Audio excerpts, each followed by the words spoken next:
Hello दोस्तों, जय हिंद। चलिए भाई, कल इससे पहले वीडियो जो हमने पेट स्पेशल में बनाया हुआ था, टॉपिक था मुग़ल, जिसमें मैंने बाबर, इससे प्रीवियस वीडियो में बाबर का हो चुका है, हुमायूं का हो चुका है। और अगले आगे देखते हैं, टाइम बहुत कम है।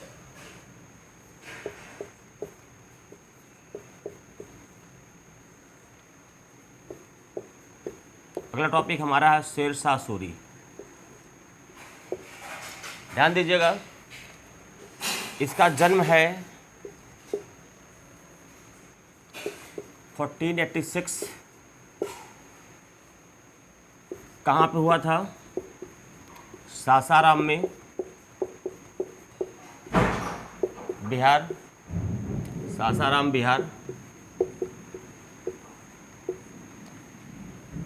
और इसका जो बचपन का या वास्तविक नाम इसका था, वास्तविक नाम है इसका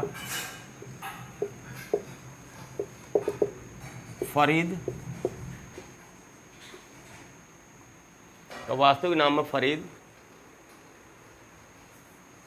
इसका पिता का नाम था मियाँ हसन खान सूरी। चलिए, ये था इसका परिचय। और अब जा समझिए, पिता की मृत्यु के बाद, कहा जाता है इसके पिता हसन की मृत्यु के बाद, वैसे ध्यान दीजिएगा, पिता की मृत्यु के बाद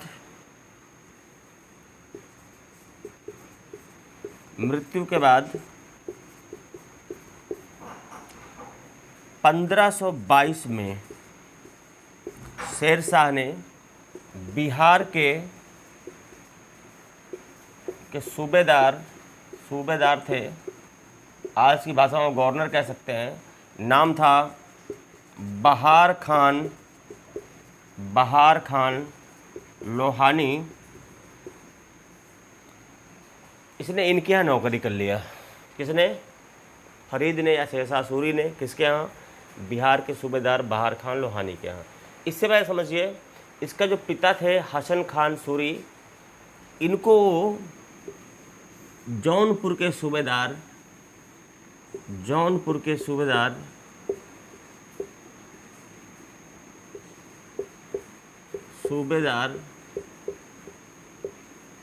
नाम था उमर खान सरवानी। उनके थे ये जागीरदार थे। कौन? हसन खान सूरी। अब जरा आगे बढ़ते हैं। अब ये फरीद से पहले इसका नाम शेर खां पड़ता, शेर खां से हम बाद में शेर शाह सूरी पे आते हैं। अब यार, एक वाकया है, बहार खान लोहानी शिकार पे जाता है और उसके साथ में शेर शाह भी जाता है, मीन्स फरीद भी जाता है। और यहाँ पर एक शेर, एक ही वार में, एक ही अटैक में एक शेर को मार गिराने के कारण बहार खान लोहानी इसको शेर खां की उपाधि देता है। किसकी उपाधि? शेर खां की। किसने दिया? बहार खान लोहानी ने, जो कि बिहार के सूबेदार थे। और अब ये इसका नाम हो गया शेर खां। चलिए, अब इस शेर खां से शेर शाह सूरी कैसे बनता है, हम आगे चर्चा करेंगे। तब तक आप चाहें तो इसका स्क्रीनशॉट ले लीजिए, फिर आगे बढ़ते हैं।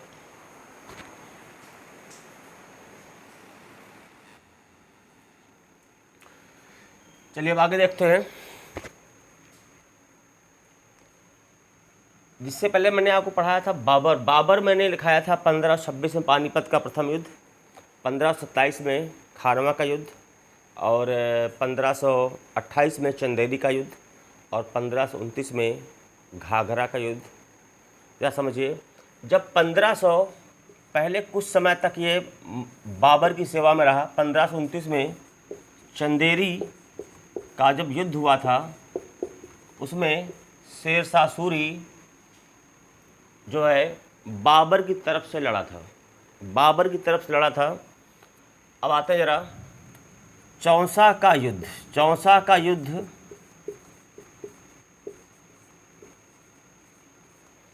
हुआ 26 जून 1539, जिसमें जैसा मैंने हुमायूं वाले में मेंशन किया है, जिसमें शेर शाह सूरी विजयी हुआ और इसने शेर खां विजयी हुआ और उसने शेर शाह सूरी की उपाधि धारण किया। अभी तक ये शेर खां था, अभी हो गया शेर शाह सूरी। बिलग्राम युद्ध होता है। बिलग्राम का युद्ध 1540। इस युद्ध के बाद इसमें भी जो हमारा, जैसा मैंने बताया था पिछले टॉपिक में, इसमें भी शेर शाह सूरी विजयी होता है और अंततः 15 वर्षों के लिए हुमायूं को मुग़ल सल्तनत से बाहर निर्वासित जीवन व्यतीत करना पड़ता है और शेर शाह दिल्ली की गद्दी पर विराजमान होता है या दिल्ली की गद्दी पर बैठता है, अधिकार कर लेता है। अब आगे बढ़ते जैसे कुछ और विजय हैं, जैसे 1542 में इसने मालवा विजय किया, 1543 में इसने रायसीन की विजय किया और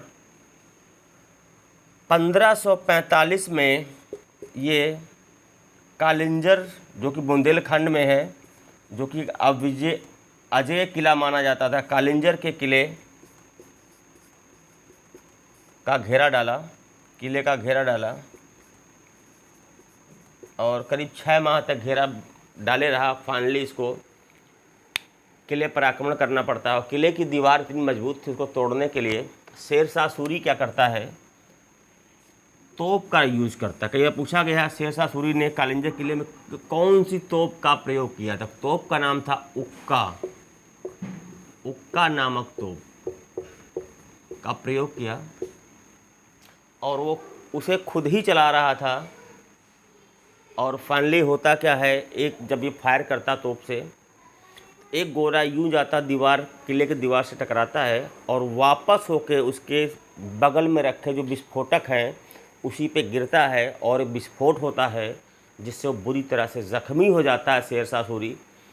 और ये घटना है 22 मई 1545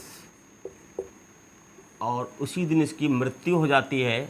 लेकिन हाँ, मृत्यु से पहले मृत्यु हो जाती है इसकी घायल होने के कारण, और लेकिन मृत्यु से पहले जीत गया कौन, क्या, कालिंजर को जीत लिया गया था। ये खबर सुनने के बाद, ये सूचना मिलने के बाद ही शेर शाह सूरी के प्राण निकले। फाइनली ये इसका है जीवन में उसने क्या क्या किया। इसका स्क्रीनशॉट लीजिए, फिर इसके शासन व्यवस्था पे चलते हैं।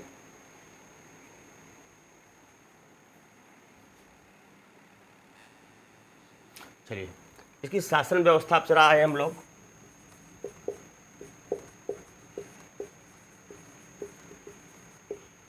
इसमें यार देखते हैं, कहा जाता है कि शेर शाह सूरी का इतना विशाल साम्राज्य था तो उसने उसके एडमिनिस्ट्रेशन को चलाने के लिए पूरे साम्राज्य को 47 सरकारों में विभाजित किया।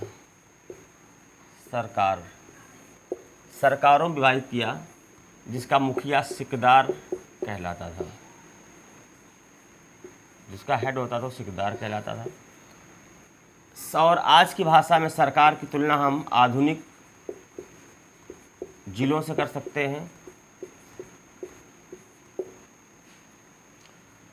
अब आते हैं लगान की बात करें, कई बार पूछा गया है लगान व्यवस्था शेर शाह सूरी की। तो ये रैयतवाड़ी व्यवस्था थी, रैयतवाड़ी लगान व्यवस्था थी, जिसमें होता क्या था कि जो काश्तकार या किसान होते थे उनसे डायरेक्टली प्रत्यक्ष रूप से संपर्क किया जाता था। संपर्क करने के बाद अकॉर्डिंग टू जो उसकी फसल होती थी उसके हिसाब से फिर लगान तय किया जाता था। अब जरा आते हैं सैन्य व्यवस्था की बात कर लें। सैन्य व्यवस्था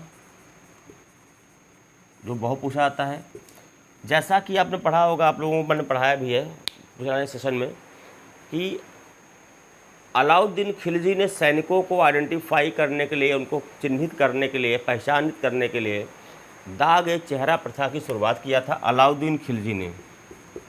दाग ए चेहरा प्रथा ये अलाउद्दीन खिलजी का था। ये तो इसने अडॉप्ट कर लिया और साथ ही क्या किया, एडिशनल में क्या किया, घोड़े दागने की प्रथा, घोड़े दागने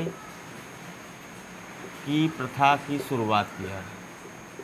मीन्स दाग चेहरा सैनिकों को आइडेंटिफाई करना, ये तो अलाउद्दीन खिलजी वाला इसने ले लिया, और एडिशनल में क्या किया, घोड़ों को भी चिन्हित करना या आइडेंटिफाई करना चालू कि हमारे ही घोड़े हैं।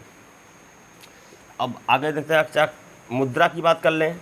ये भी क्वेश्चन कई बार पूछा जाता है, अभी यूपीएसआई में पूछा गया था, इससे पहले वाले एग्ज़ाम में 2012 के आसपास 11-12 ऐसे कुछ था कि सबसे पहले रुपया किसने चलाया। ध्यान दीजिएगा, चांदी का रुपया, चांदी जो उसका सिल्वर कॉइन था वो रुपया था, चांदी का रुपया, और जो कॉपर कॉइन था उसको कहते थे दाम, तांबे का जो सिक्का था उसको कहते थे दाम। चांदी का रुपया और तांबे का दाम सिक्का चलाया, ये सिक्कों के नाम है। और इसका स्क्रीनशॉट लीजिए, फिर हम आगे बढ़ते हैं, या ऐसे देख लेते, यहीं देख लेते हैं। अब स्थापत्य कला की बात कर लें, स्थापत्य की बात कर लें,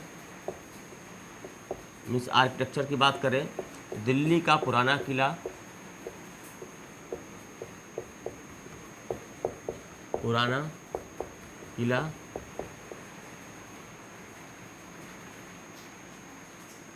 और इसी किले के अंदर किला एक कोहना मस्जिद, और सबसे बड़ी बात है कि सासाराम में जहाँ इसका जन्म हुआ था, इसने अपना मकबरा खुद ही बनवाया था। इकलौता शासक आपको मिलेगा जो अपना मकबरा खुद बनवा के मरा था।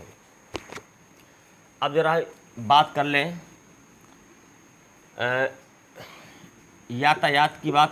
यातायात के क्षेत्र में बहुत ही, हालांकि इसने कई सारे रोड बनवाए थे, लेकिन जो सबसे प्रमुख है वो है जीटी रोड, या बोलते सड़क ए आज़म, सड़क ए, इसको बोलते सड़क ए आज़म या जीटी रोड। ये था बंगाल के सोनार गांव बंगाल में पंजाब में अटक तक लगभग 1400 मील माना जाता था। बंगाल के सोनार गांव पंजाब में अटक तक अप्रॉक्सीमेट 1400 मील लंबा। और इसके अलावा हम जरा देख लें, आपने एक चीज़ पढ़ा होगा, मूवी भी आ चुकी है, पद्मावत। इसके राइटर थे मलिक मोहम्मद जायसी साहब थे, जो कि इसी के समकालीन माने जाते हैं। जब आप पद्मावत उठा के पढ़ेंगे, कभी पढ़ने का मौका मिले पढ़िएगा, इसमें शेरशाह सूरी के काल का भी उल्लेख किया गया है, मुग़ल काल का थोड़ा बहुत मेंशन किया गया, बाकी तो वो तो कहानी आपको पता है, पद्मावती और राजा रतन सिंह अलाउद्दीन खिलजी की जो कहानियाँ हैं वो तो सो है ही है, मूवी भी आप लोगों ने देखी होगी। इसको स्क्रीनशॉट लीजिए, फिर हम आगे टॉपिक स्टार्ट करते हैं। अकबर।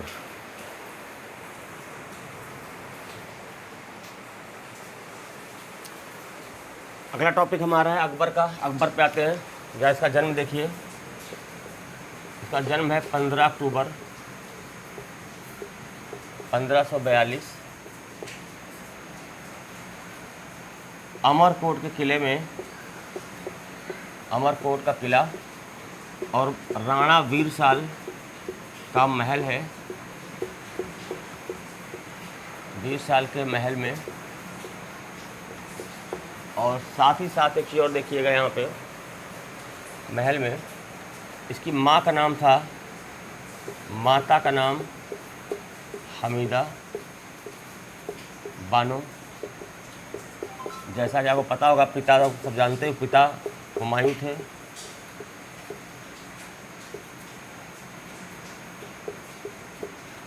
ठीक है, ये बात आती है। इसके बाद हुमायूं के जन्म के बाद इसका राज्याभिषेक, यहाँ इसका बचपन का नाम है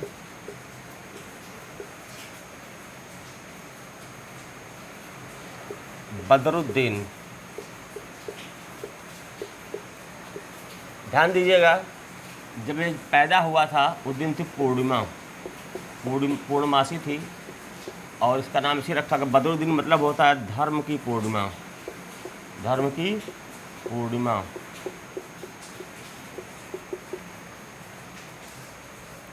और 1546 में इसका नाम बदल कर रखा जाता है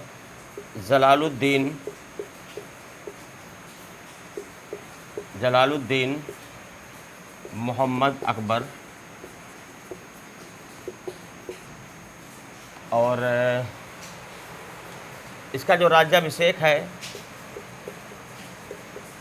आपको पता है जनवरी 1556 में उसकी मृत्यु हो जाती है, क्या नाम है, हुमायूं की।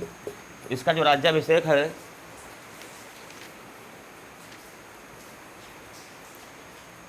आपको पता होगा 14 फरवरी, क्या डेट है, 14 फरवरी 1556 को पंजाब में एक जगह है, पंजाब का ज़िला है गुरदासपुर ज़िला है, और वहाँ पर एक जगह है कालानौर के पास।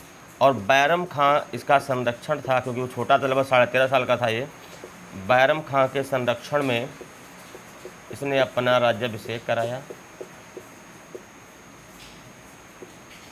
के संरक्षण में। और इसके साथ साथ अब आगे बढ़ते हैं। इसके जीवन का एज अ शासक, एक शासक, सुल्तान के रूप में, बादशाह के रूप में इसके जीवन का जो पहला युद्ध है उससे हम चलते हैं। जरा इसका स्क्रीनशॉट लीजिए, फिर आगे बढ़ते हैं।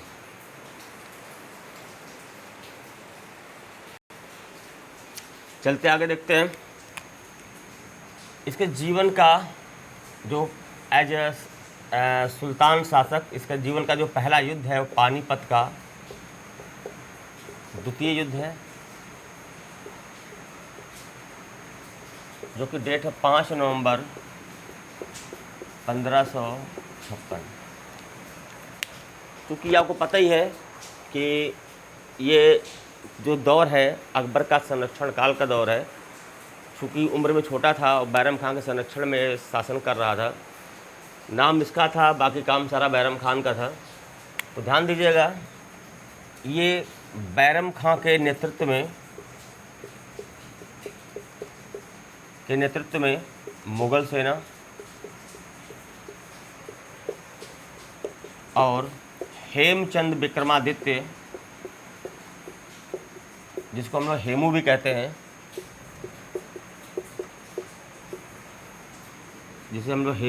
हैं, कि सेना के बीच लड़ा गया। फाइनली मुग़लों की विजय होती है। कहानी बड़ी लंबी, अगर मूवी आपने देखी होगी जोधा अकबर, तो उसकी मूवी की स्टार्टिंग ही इसी युद्ध से होती है। मुग़लों की विजय हुई,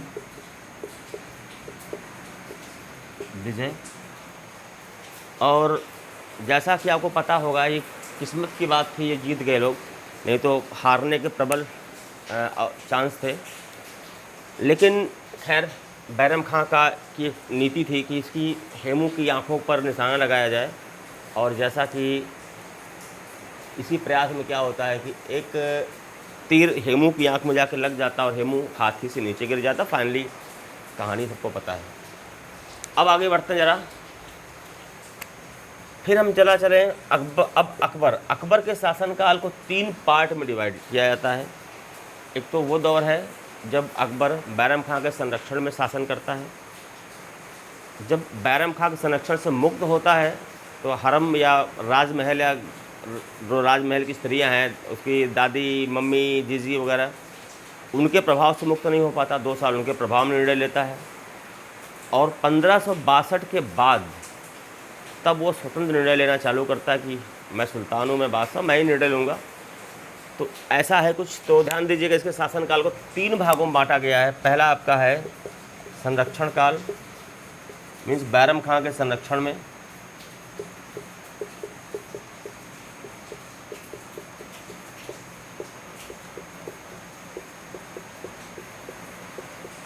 ये है 1556 से 1560। दूसरा काल आपका है, कहते हैं हरम की स्त्रियों का प्रभाव। हरम की स्त्रियों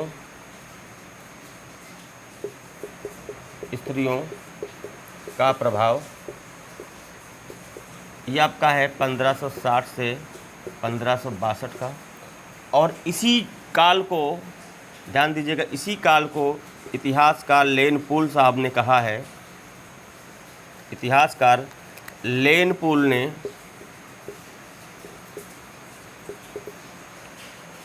ने इसको बोला है पेटीकोट सरकार या पेटीकोट गवर्नमेंट। मीन्स ऐसी सरकार जहां शासन की शक्ति महिलाओं के हाथ में केंद्रित हो, उसे पॉलिटिकल या पॉलिटिक्स की भाषा में पेटीकोट गवर्नमेंट या पेटीकोट सरकार की संज्ञा दी जाती है। और तीसरा जो इसका पीरियड है, जो तीसरा पार्ट है, वो कहते हैं स्वतंत्र शासक के रूप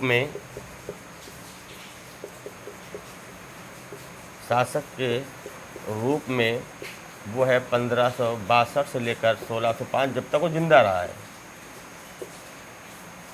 ये है, इसका स्क्रीनशॉट लीजिए। फिर अगला हमारा टॉपिक होगा अकबर का विजय अभियान या victory mission of Jalaluddin Mohammad Akbar.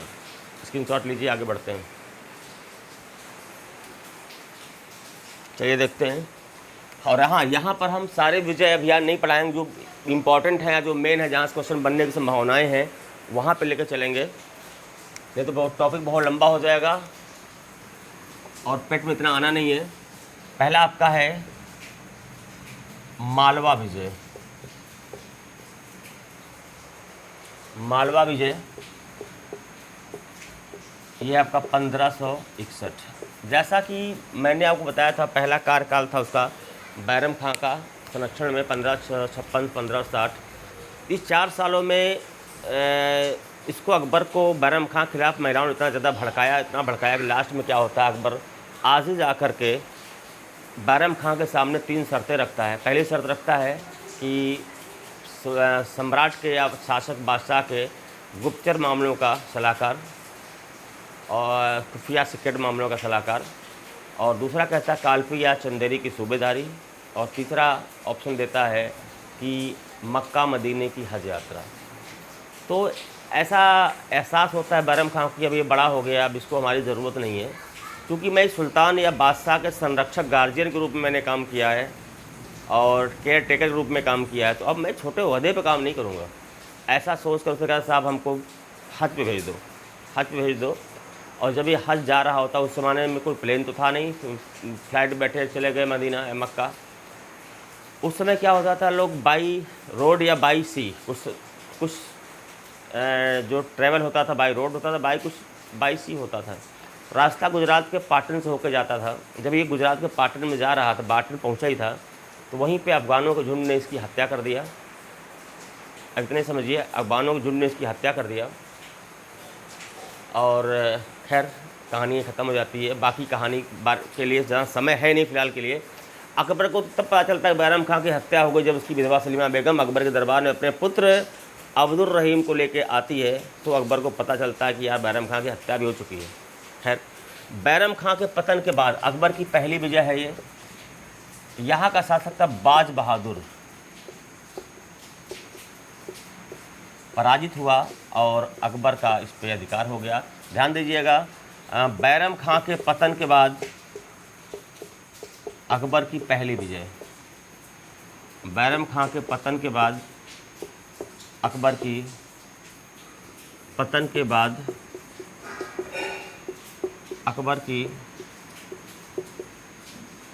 की पहली विजय।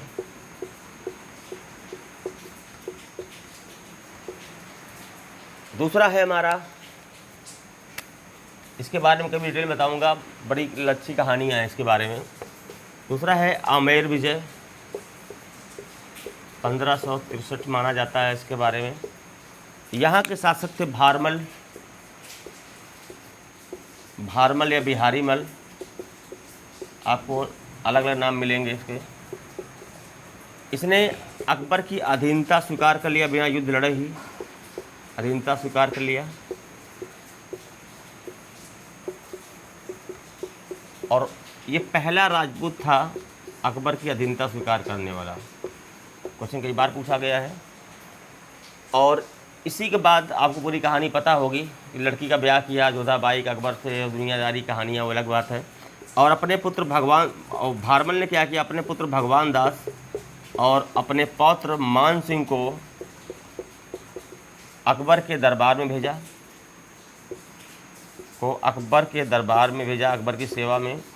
और अकबर ने इनको मनसबदार बनाया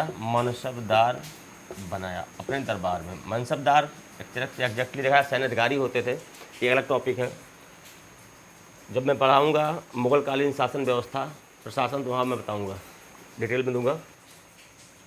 इसके बाद अगला हमारा आता है मेवाड़ विजय, जो आपके काम का है। ऐसे गोंडवाना भी है, छोड़ रहा हूँ गोंडवाना को मैं। 1567-68 में यहाँ का शासक था राणा उदय सिंह, जो कि डर के मारे समीप की पहाड़ियों में जाकर छुप गया। और राजपूत सेना का नेतृत्व जयमल और फतेह खान ने किया। राजपूत सेना का नेतृत्व किसने किया? जयमल और फतेह खान ने किया। इसको फत्ता भी बोलते हैं, जयमल और फतेह खान ने किया। और दोनों ही बड़ी वीरता के साथ युद्ध करते हुए वीरगति को प्राप्त हुए। और ऐसा कहा जाता है कि इस युद्ध में जीतने के बाद अकबर ने कत्लेआम मचवा दिया वहाँ पर, जो कि अकबर की महानता पर धब्बा है। बच्चे, पुरुष, बुजुर्ग सबको कत्लेआम मचवा दिया। और ऐसा कहा जाता है कि इसी कत्लेआम को छुपाने के लिए अकबर ने क्या किया कि इन दोनों की मूर्तियां स्थापित करवाई फतेहपुर सीकरी, आगरा फोर्ट के फ्रंट में। देखिए मूर्तियाँ लगी होंगी, आगरा फोर्ट के सामने इनकी मूर्तियां स्थापित करवाई। अब अगली हमारी विक्ट्री है, इसको स्क्रीनशॉट लीजिए फिर आगे बढ़ें। अगला है गुजरात विजय।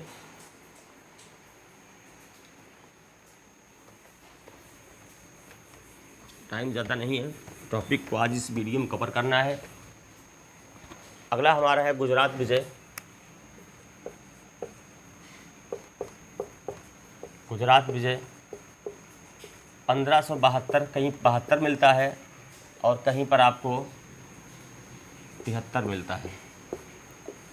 ध्यान दीजिएगा, भारतीय इतिहास का सबसे तेज, सबसे जो है द्रुतगामी अभियान माना जाता है, जो कि अकबर ने खुद ही लीड किया था। इसको यहाँ का जो शासक था वो, उसका नाम था मुजफ्फर खान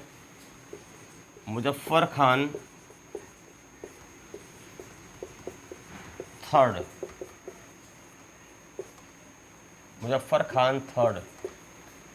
लगभग 1.5 महीने संघर्ष हुआ और फाइनली गुजरात अकबर के कब्जे में आ गया, या अकबर की विजय हुई। और इसी विजय को उपलक्ष्य में ध्यान दीजिएगा, क्वेश्चन कई बार पूछा गया है, सीकरी का नाम बदल करके अकबर ने फतेहपुर सीकरी, मतलब गुजरात फतेह करने के उपलक्ष्य में रखा फतेहपुर सीकरी। और यहीं पर लगभग 134 फीट, लगभग एग्जैक्टली फीट बुलंद दरवाजे का निर्माण करवाया। इसी की मेमोरी में ही ऐसा कहा जाता है। और इसके बाद मोस्ट इम्पॉर्टेंट हमारा है हल्दी घाटी का युद्ध।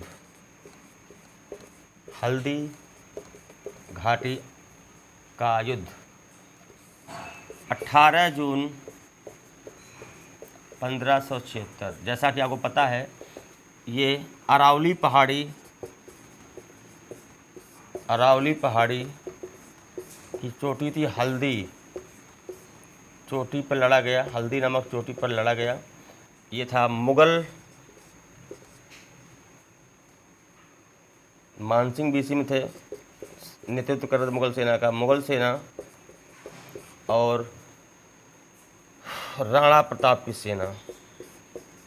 आपने पढ़ा हुआ, रणबीर चौकड़ी भर भर कर चेतक बन गया निराला था, राणा प्रताप के घोड़े से पड़ गया हवा का पाला था। तो वही है। और फाइनली राणा प्रताप पराजित होते और यहाँ से फरार हो जाते हैं। और अगला हमारा, आगे बढ़ते हैं। अब जरा साउथ की चलें, दक्षिण विजय में चलें। तो एक दो है मेन समझ लीजिए, इसका स्क्रीनशॉट लीजिए, फिर आगे बढ़ें।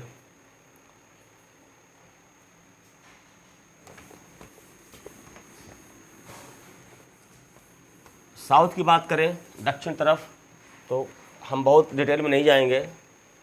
मेन आते हैं, सबसे पहले अधीनता स्वीकार किया खान देश। खान देश का राजा था अली कुली खान। इसने अधीनता स्वीकार कर लिया, चूँकि अकबर सीमा के पास में ही था, ये सीमावर्ती राज था। बात ही ख़त्म हो गई। अब आते हैं अहमदनगर, जो चांद बीबी वाला था। चांद बीबी का भतीजा था, नाम था मुजफ्फ़र, बहुत ही छोटा था, जिसकी वजह से यहाँ का शासन जो संचालन था उसकी बुआ थी चांद बीबी करती। चांद बीबी का मायका था ये अहमदनगर में, चांद बीबी करती थी। और फाइनली ये जो युद्ध हुआ है 1593-95 माना जाता है, और इसमें भी अकबर की विजय होती है। चांद बीबी के मरने के बाद मुजफ्फर इनसे समझौता कर लेता है, संधि हो जाती है। खैर, ये है इनकी मेन विजयें। और ज़रा इनके कुछ और काम देख लेते हैं, जो उससे अब क्वेश्चन जो पूछे जाते हैं वहाँ देखिए। अकबर के सुधार के बारे में, रिफॉर्म के बारे में क्वेश्चन कई बार पूछे गए हैं, इसको देखिए। आगे बढ़ते हैं।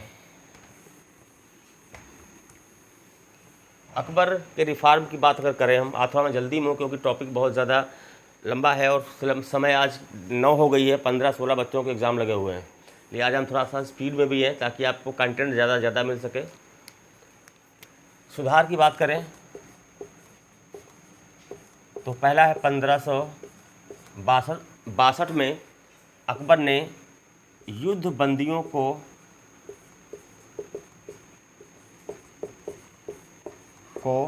दास या गुलाम बनाने पर रोक लगाया। दास या गुलाम बनाने पर रोक लगाया।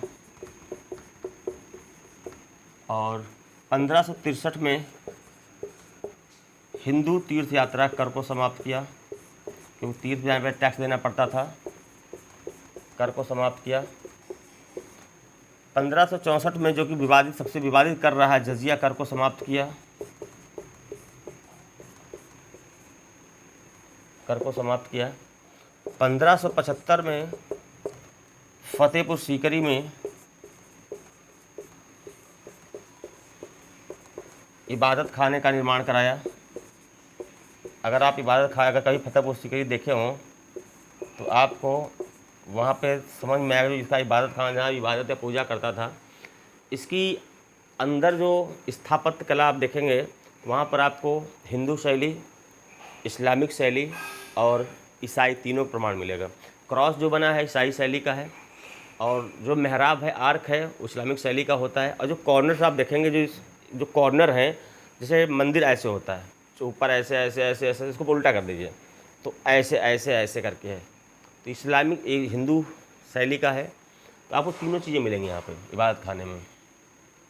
1579 में महजर की घोषणा, अभी फिलहाल इतने समझ लीजिए आप। महजर की घोषणा, उसे कहेंगे मजहर में था कि जो शुद्ध है वो महजर होता है। 1582 में अकबर ने दीन इलाही धर्म चलाया, इलाही धर्म चलाया। और 1583 में अकबर ने इलाही संवत की शुरुआत किया। इलाही संवत, इलाही संवत की शुरुआत किया। इलाही संवत की शुरुआत किया, कट तो नहीं रखेंगे, गुड, बस लास्ट है। इलाही संवत की शुरुआत किया। ये इसके मेन काम है, इसको देखिए, याद करिए। और हम आगे बढ़ते हैं अकबर के नवरत्नों में, उनसे क्वेश्चन कई पूछे जाते हैं। इसका स्क्रीनशॉट लीजिए, फिर इसको इरेज करें।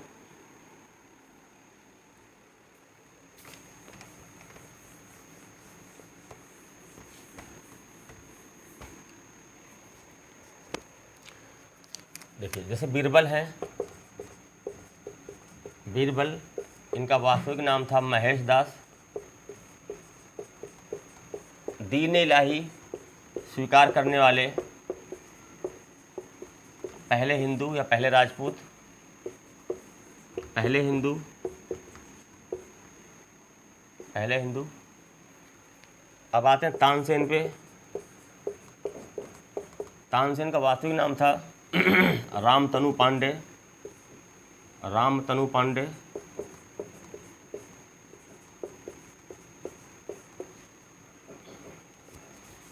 इनका जो प्रसिद्ध राग था मियाँ की तोड़ी, मियाँ की तोड़ी, मियाँ का मल्हार, कई बार पूछा गया है। इनका प्रसिद्ध राग कौन था? मल्हार।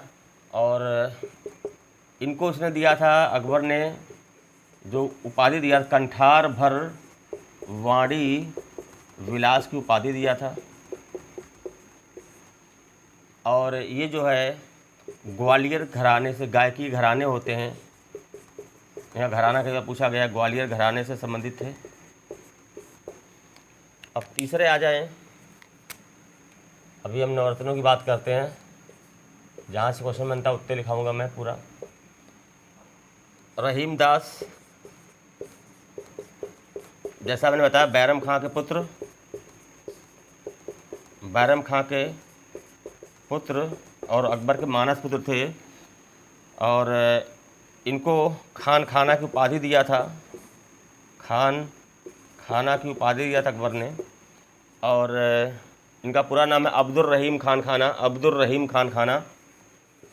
यही रहीम दास दोए वाले, इनका पूरा नाम अब्दुल रहीम खान खाना। और ये जहांगीर के गुरु थे, जहांगीर, जहांगीर के गुरु भी थे। और ये भी हो गया। इसके बाद आते हैं जरा हम टोडरमल की तरफ। टोडरमल, कई बार क्वेश्चन पूछा गया है। अकबर का वित्त मंत्री कौन था? टोडरमल वित्त मंत्री थे अकबर के, वित्त मंत्री अकबर के। और साथ में ध्यान दीजिएगा, शेरशाह सूरी के भी वित्त मंत्री रह चुके थे, शेरशाह सूरी के भी वित्त मंत्री रह चुके हैं।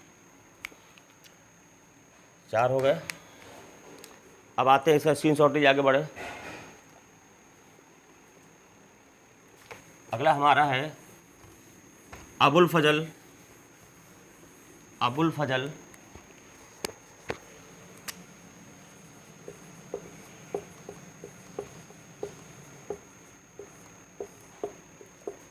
इन्होंने अकबरनामा की रचना 3 खंडों में किया। जो तीसरा खंड है उसको हम लोग आईन अकबरी कहते हैं, आईन ए अकबरी कहा जाता है। और साथ में ये दीन इलाही के प्रधान पुरोहित भी रह चुके हैं, दीन इलाही के प्रधान पुरोहित।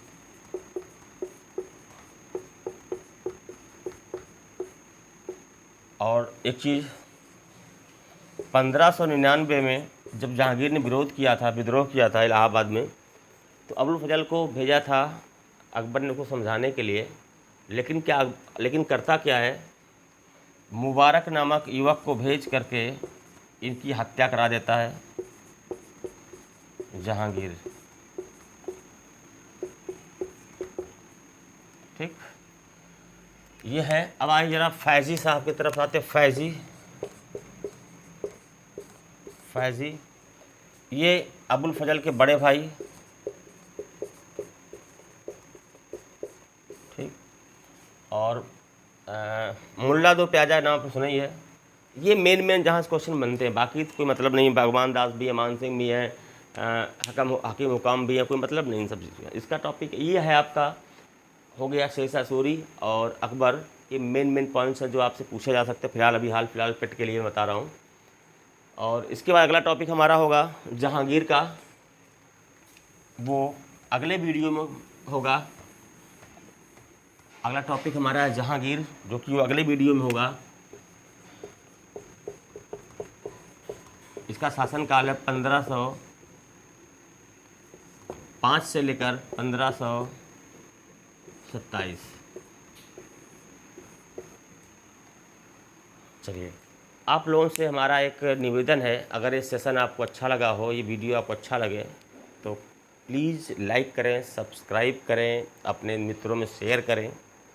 और आपके लाइक, सब्सक्राइब और शेयर से अपन को के हौसले बढ़ते हैं। इतना तो उम्मीद हम आपसे कर ही सकते हैं। चलिए, अगली वीडियो में वेट करिए। तब तक के लिए जय हिंद, बाय बाय।